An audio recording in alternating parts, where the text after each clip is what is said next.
मैदा मळून घेणार आहोत. मळल्यानंतर तो चांगला भिजला जाईल व्यवस्थित. 200 ग्रॅम मैदा घेतलाय. थोडंसं आपण याच्यात चिमूटभर मीठ घालूया.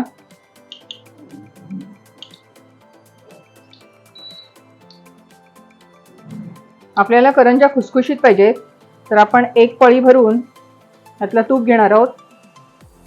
तूप गरम केलंय चांगलं मी, आणि ते फक्त याच्यावर मोहन म्हणून घालायचंय. एक पळी घेतली आहे, म्हणजे आपले छोटे 2-3 चमचे होईल.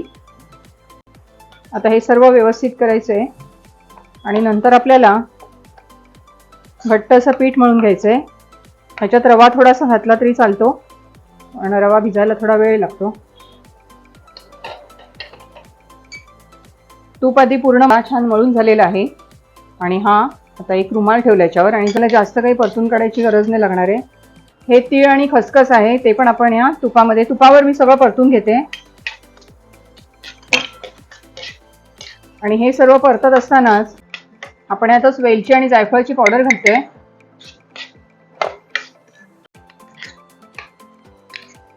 थोडं घट्ट लागतं ते. समजा जर पातळ असेल तुमच्याकडे तर थोडा वेळ फ्रीजमध्ये ठेवलं तरी चालेल, पण आपल्याला ते फेटता 3 चमचे आपण याच्यात घेऊया. जेवढ्या करंज्या असतील त्या अंदाजाने आपण ते करायचं. साठ्याच्या करंज्या खायला खूप सुंदर लागतात. आता हे आपल्याला पुन्हा एकदा फेटून घ्यायचं व्यवस्थित. आता हे फ्रीजमध्ये तसाच ठेवला, आणि पुन्हा आपल्याला जेव्हा करंज्या करायच्या असतील तर त्याचा उपयोग नक्कीच होतो, फुकट जात नाही हा.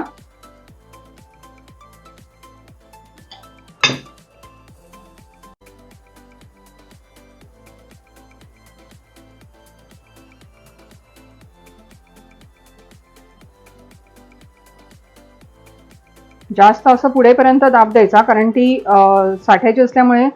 आता आपण काढून घेऊया. हे बघा, इतक्या सुंदर दिसतात आहेत, आणि कुठेही फुटला नाहीये. त्याला मुरड घातल्यामुळे त्या बाहेर हे होत नाहीत, म्हणजे पूर्ण अशा उघडल्या जात नाही.